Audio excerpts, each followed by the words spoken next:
ধুবুৰী লোকসভা সমষ্টিৰ কংগ্ৰেছ প্ৰাৰ্থী ৰকিবুল হুছেইন। পিছে ধুবুৰীৰ প্ৰাৰ্থী হলেও ৰকিবুল হুছেইনৰ চৰ্চা এতিয়া চলি আছে কাজিৰঙা লোকসভা সমষ্টিতহে। কাৰণ কাজিৰঙাৰ গড়ৰ সৈতে আছে প্ৰাক্তন কংগ্ৰেছৰ বন মন্ত্ৰী ৰকিবুল হুছেইনৰ সম্পৰ্ক। ৰকিবুল হুছেইন পালেও ভাল, আজমলে পালেও ভাল। আজমলে পালে অলপ মনটো বেছি বেয়া লাগিব, ৰকিবুল হুছেইনে পালে কম বেয়া লাগিব। আকৌ গড় কেইটাৰ ফালে চালে ৰকিবুল হুছেইন জিকিলে বেয়া লাগিব। এটা কি হয় আৰু সেইটো আৰু হয় নহয়। যদি কাজিৰঙালৈকে চাওঁ তেতিয়া ৰকিবুল হুছেইন জিকিলে মনটো বেয়া লাগিব। বদৰুদ্দিন আজমল জিকিলে মৌলাবাদ বাঢ়িব, ৰকিবুল হুছেইন জিকিলে কাজিৰঙাৰ গড়খিনিয়ে কষ্ট পাব। গতিকে এতিয়া কি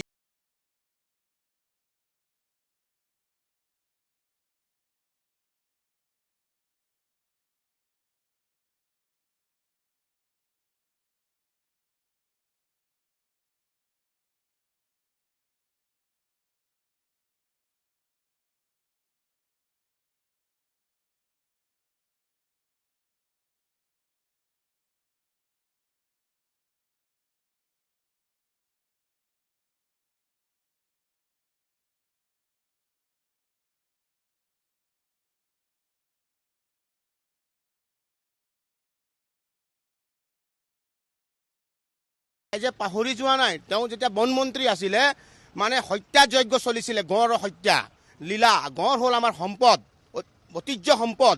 গতিকে তেনেধৰণৰ মানে তেওঁৰ কাৰ্যকালত যিবিলাক ঘটনা ঘটিছিল মানুহে পাহৰি যোৱা নাই। আৰু মানুহে মনত এতিয়া বেছিহে মনত পৰিছে। এতিয়া তেওঁক চাই মেলি মানুহে মানে কিবা হৈ গৈছে। মানে তেওঁলোকে দেখিছে যে গড় মাৰিছিলে, গড় হত্যা তেওঁৰ মানে বনমন্ত্ৰী থকাৰ সময়তেতো গড় হত্যা হৈছিল।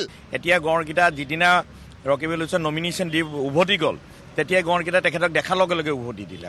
অসম গৌৰৱ, আমাৰ গৌৰৱ।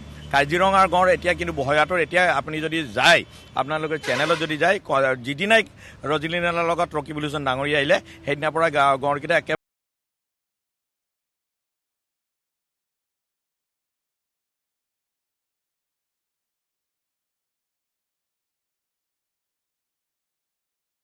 পাহৰি গ'ল বুলি ভাবিছিলে ৰকিবুল ডাঙৰীয়া। আপোনাক মনত কৰিছে সকলোৱে ৰাইজে। ৰকিবুলক চালেই মানুহ জুই নিচিনা হৈছে। এইকাৰণে জুই নিচিনা হৈছে, আজি কেইটা গড় মৰিলে হিচাপ কৰক। আৰু তেতিয়া হিচাপ কৰক, মানুহ গন্তি কৰিব পৰা হৈছিলে। টিভিত আমি ব্ৰেকিং নিউজ বোলে গড় হত্যা, যেতিয়া দেখোঁ গড় হত্যা। তেওঁ সেই গড় হত্যাৰ যজ্ঞ নীলা পাতিছিলে। সেইটোৰ কাৰণে আজি তাৰমানে ৰকিবুল অহাৰ কাৰণে ৰজলিনা, যিটো নেকি কাজিৰঙা লোকসভা সমষ্টিত মানে জনশূন্য। একাংশ ভোটাৰৰ মতে কাজিৰঙাত ৰকিবুল হুছেইনৰ আগমনে ৰজলিনা তিৰ্কীৰ জনপ্ৰিয়তা অধিক কমালে। ৰজলিনা তিৰ্কীৰ লগত আগৰ ফৰেষ্ট মিনিষ্টাৰ ৰকিবুল হুছেইন ডাঙৰীয়া গৈছে নমিনেশ্যন দিবলৈ। এইটো 100%। এইটো তেখেতৰটো আগতে যদি 5%ও যদি ৰজলিনা তিৰ্কীৰ জনপ্ৰিয়তা আছিলে, সেই পাৰ্চেণ্টটো এতিয়া 0 হৈ যাব। কাৰণ যিটো সময়ত ৰকিবুল হুছেইন বনমন্ত্ৰী আছিল, সেই সময়ত কাজিৰঙাৰ গড়কেইটাইও শান্তি পোৱা নাছিল। ডেইলি 2-3 সপ্তাহত 3-4টা গড় হত্যা হৈছিল। বনমন্ত্ৰী ৰকিবুল হুছেইনৰ দুৰ্নীতি গোটেই আৱৰি থকা ব্যক্তি এজনক লোৱাৰ পাছত তেখেতৰ ভোটটো কমোৱাটো নিশ্চয়।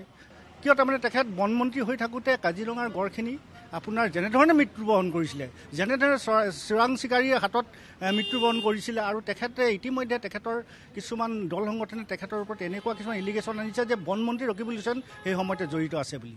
ৰজলিনা তিৰ্কী যদিও 2-এটা বেছিকৈ ভোট পাইছিলে, কিন্তু এতিয়া কিন্তু ৰকিবুল হুছেইনৰ যেতিয়া কাষত দেখিলে তেতিয়া গম পালে একেই পাৰ্টি, একেই মৰম চেনেহ এতিয়াও যোৱা নাই। ইয়াত অহাৰ কাৰণে ৰজলিনাৰ ভোটটোহে কমালে, বেলেগ কাম কৰিব পৰা অহা নাই। আপুনি ৰজলিনাৰ ভোটটো মাইনাছ কৰিলে।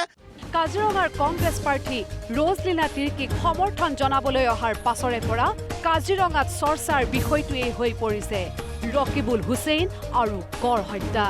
কাজিৰঙাবাসীৰ অন্তৰত এতিয়াও আছে ৰকিবুল হুছেইনৰ বিৰুদ্ধে ক্ষোভৰ জুই। আৰু এইবোৰ দেখি শুনি মুখ্যমন্ত্ৰীয়ে ক'লে ৰকিবুল হুছেইন দিল্লীলৈ গ'লে ভালেই হ'ব, অন্ততঃ কাজিৰঙাৰ গড়কেইটা সুৰক্ষিত হ'ব। তেওঁক শুভেচ্ছা জনাইছোঁ, তেওঁ জিকক। তেওঁ দিল্লীলৈকে গ'লে গড়কেইটা সুৰক্ষিত হৈ যাব।